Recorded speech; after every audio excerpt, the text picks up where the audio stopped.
Assalamualaikum adik-adik. Nak tahu satu rahsia hebat tak? Hari ini kita nak bongkar rahsia sedekah.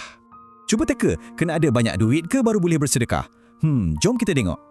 Rupanya, menurut hadis ke-26, sedekah tu bukan duit je tau, tapi setiap perbuatan baik kita. Contoh paling senang, damaikan kawan yang bergaduh dan selalu cakap benda yang baik-baik je. Tolong angkat barang berat atau alihkan objek yang halang jalan pun kira sedekah tau.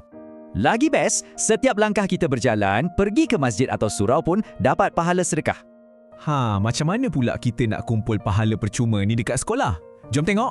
Kalau nampak cikgu bawa buku bertimbun, cepat-cepat tolong angkat. Nampak je mudah, tapi besar pahalanya.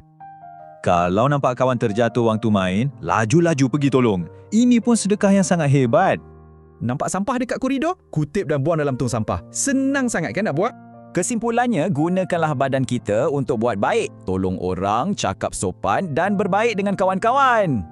Islam suruh kita buat baik setiap hari. Walaupun nampak macam kecil je, Allah sangat suka. Asalkan ikhlas, pasti dapat pahala. Jadi, apa sedekah tanpa duit yang adik-adik nak buat hari ni?